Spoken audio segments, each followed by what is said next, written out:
Okay, hi everybody. How we doing? And this last little video here should hopefully get us ready for the remote day that's coming up 1 week from today.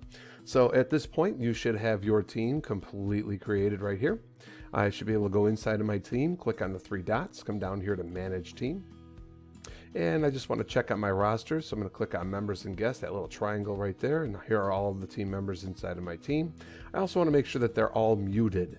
So by clicking on this little box right here and having all these blue check marks inside of here, that makes them all muted. Once again, that's not a muted for their microphone. That is their inability to post things in your general channel. Like your posts, these are called your posts inside your general channel. And if you don't mute the kids, then everybody can start a new conversation inside your team. So you may want to mute them for the time being until they're ready and mature enough to handle everything. All right. The next thing that we did is we went in and we scheduled a meeting. So we clicked on this drop arrow and we went down to schedule a meeting. And we scheduled our meeting for our remote day meeting. And I'll call it November 9th. Wait, is it the 9th? I'm sorry, it's the 8th. What was I thinking? All right, so November 8th. All right, and then as far as adding required attendees, remember you do not have to do that. That is already been done because you're building this inside of your team. The date for this is going to be on November 8th, and we're going to want to start this thing very, very early in the morning, either 8:45 or even right at 9 o'clock, and we're going to end it right at 3 p.m. 3 p.m. We're not going to repeat this. It's going to go right in my class team, and I'm going to go ahead and hit send. Now, once again, as a friendly reminder, all you did was send off the invitation, but you did not set the rules for the meeting. So I'm going to go right back into that meeting. Here it is again, November 8th. And I'm going to go into where it says meeting options. If you don't see the meeting options right here, you click on the three dots, you'll find the meeting options in there. So I'm going to go into meeting options. Remember, I need to change 4 things inside of my meeting options, 4 rules that I need to change. Who can bypass the lobby? This is the only me. Who can present? The most important one. This is only me. Make sure you do the only me thing. So who can present? Again, this is the most important one right there. All right. Who can present? Only me. Because if you do not set that as only me, all students have free reign, have free access to everything that's going on inside that meeting, including muting the teacher and kicking people out. All right.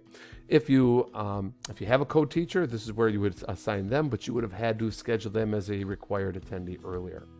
All right. The next 2 changes that you need to make are turning off the microphones and allowing the cameras, turn those cameras off as well. That way, when you start your meeting, all microphones will be muted, all cameras will be off. The only person they will see on their screen is the teacher. All right. So those 4 things, only me, microphone off, camera off, and hit save.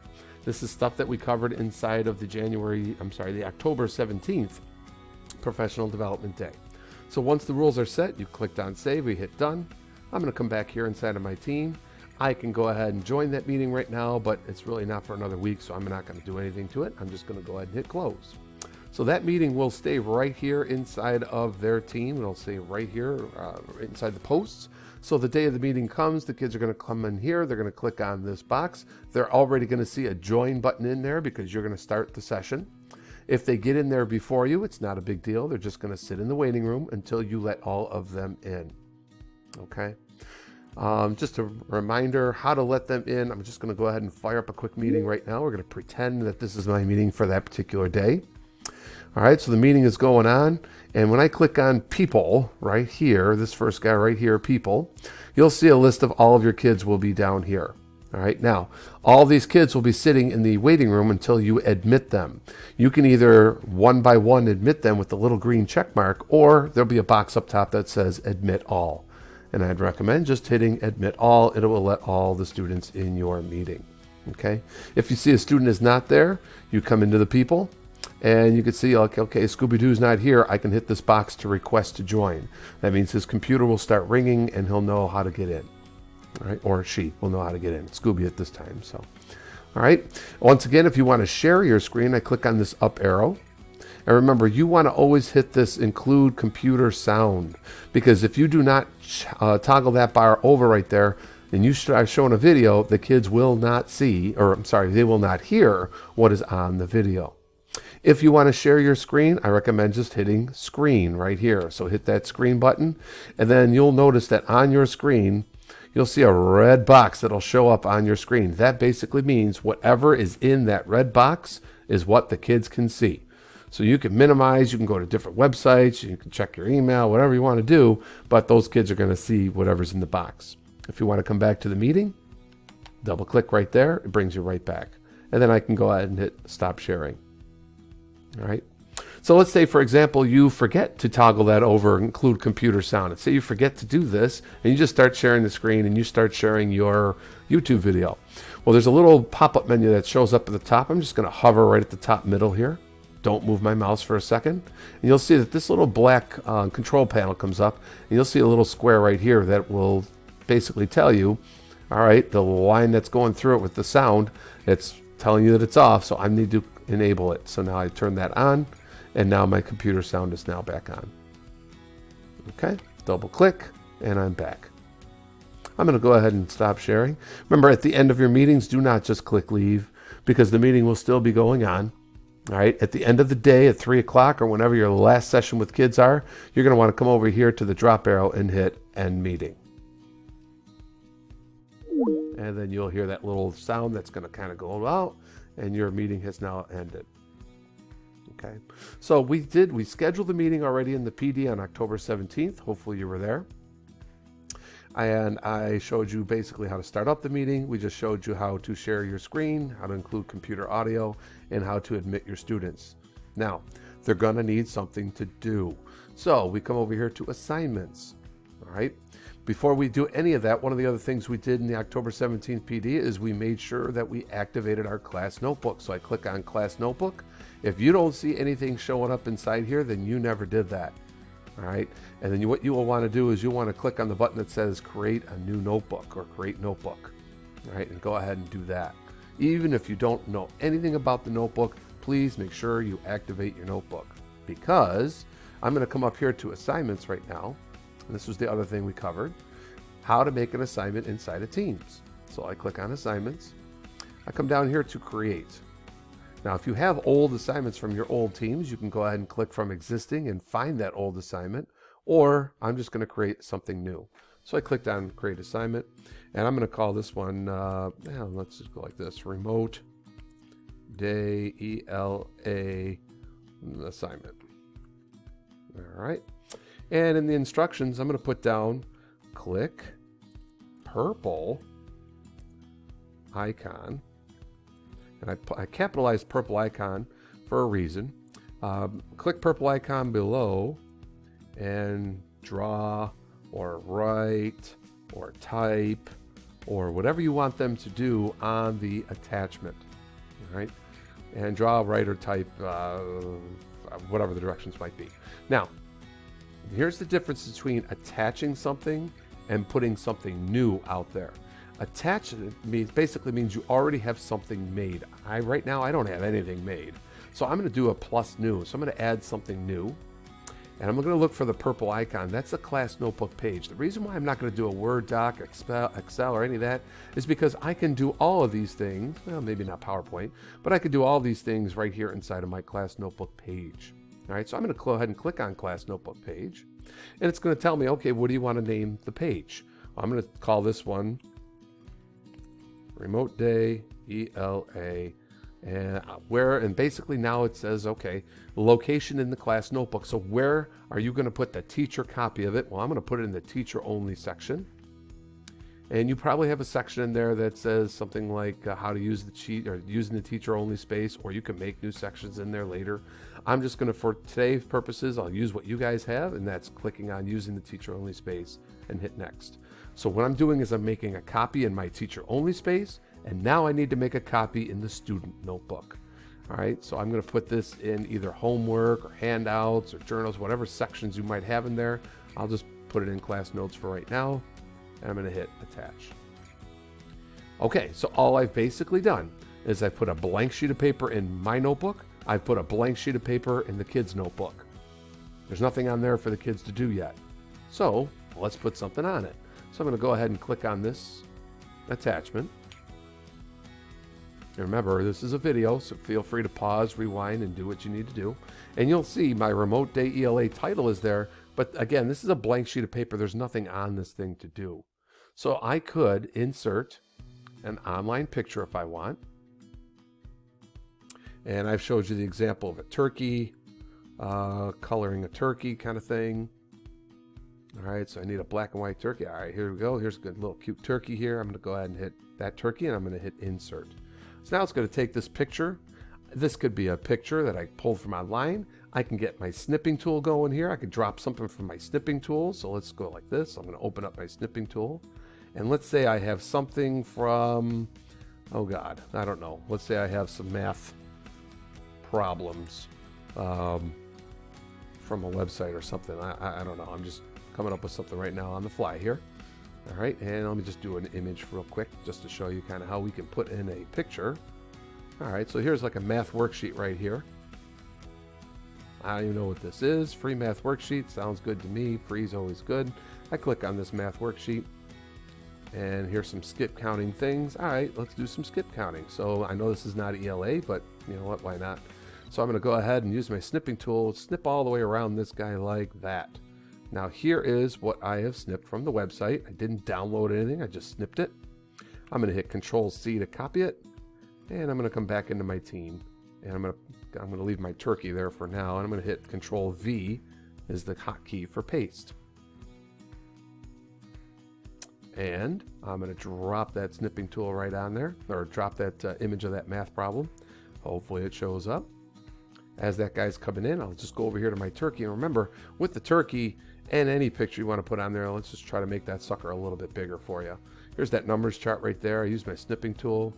I'm going to go and do the same thing. I'm going to make that big enough so the kids can actually like write on this thing. All right, something like that. All right, now the problem with having an image on your screen is when the kids start writing either with their fingers or their hands, they tend to accidentally drag the picture along. All right, so one of the things you can do to prevent that drag is right click on the picture and hit set picture as background. Boom. Now it's locked into place. Same thing here, right click, set picture as background. Boom. All right, so this is now set on the piece of paper. You might want to put some directions on here that says something like, you know, I don't know, use the draw tool to color your turkey. All right. And hopefully we practice some of this in the classroom, and all that looks good right now. I got this nice blank turkey for the kids to color on. I have my math problems here that I want the kids to write on. All that looks good. I'm going to go ahead and hit close. So now that blank sheet of paper again is sitting in my notebook as a master copy, and it's now going to sit and rest and lay inside of the student notebooks, but it's still going to be an assignment that they're just going to be able to click on and go to work on. How many points you want to give it? I always like to give it something, like 5 points, whatever. I can post it wherever. The due date for this thing, maybe we make that due date tomorrow on the 9th, the time that it's due and whatever, and all that looks good. You're not going to hit save here. You're going to hit assign. So once I hit assign, you're going to see that that's going to show up, Remote Day ELA assignment, but over here on the right side it says 0 out of 4 turned in. It's because the page hasn't reached the students yet, but it will eventually say 0 out of 4 or 0 out of 20 or whatever, how many kids you got. That will show up in there eventually. So then basically once the kids get in, they come over here to assignments. They will click on, whoop, there it is. My assignment finally came through. All right, so they'll come over here. They're going to click on assignments. They're going to find their to-do list of things sitting right here. They click on this Remote ELA assignment. I'll show you what the students are going to see. This is what the teacher will see. But what the students are going to see is clicking on ... and go to student view. This is what the students will see. Now, if they can't read so good, all right, let's use the little immersive reader up here. That's this little icon right here. Hopefully you're demonstrating that in class, and that will read all the directions to them. Anything in text on this page, it will read it to them whenever you see that icon. So click the purple icon. So the kid comes in, they click on the purple icon. And right now I'm in view mode as the teacher, but this will automatically open up in edit mode for the student. So it says use the draw tool to color in your turkey. So the kids go over here, they click on draw, they pick up their pencil, and they can pick a color, And let's go with the brown guy right here, and we start coloring in. Oh, that's a really small, thin, narrow pencil, so maybe we want a little thicker pencil right there. And now I could start coloring this all in, and now I'm good to go. All right, so the kid does their work, they hit close, and then over here it'll say submit. They'll hit the submit button, and then you will get their work. All right, you can check on their work once you come back into assignments, and you can check over here who's turned it in, who's not turned it in. You can give them a grade over here, and whatever you'll need to do. Okay, so I'm going to go ahead and click on back. And that's basically a very, well, somewhat quick version of everything we've covered since October 7th and things that we should have been working on in the classroom.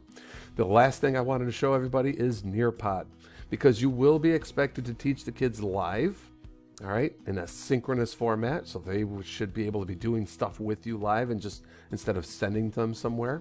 So one of the things we can do is we could put a Nearpod tab up top here instead of doing it in assignments, because they're going to have to go to Nearpod anyways. Well, let's bring Nearpod to the kids. All right, so how we do that is we come back here, click on General, and there's a little plus on the very top here. I'm going to click on that plus. I'm going to add an app, and the app that we're going to use is the Nearpod app. Here's the Nearpod app right here. I click on Nearpod, and what this will do is this will open up your Nearpod library. It's going to log you in. If it doesn't ask you to log in, then you're already logged in. Otherwise, you can click on this orange or red, whatever color that is, red, sign in with Office 365.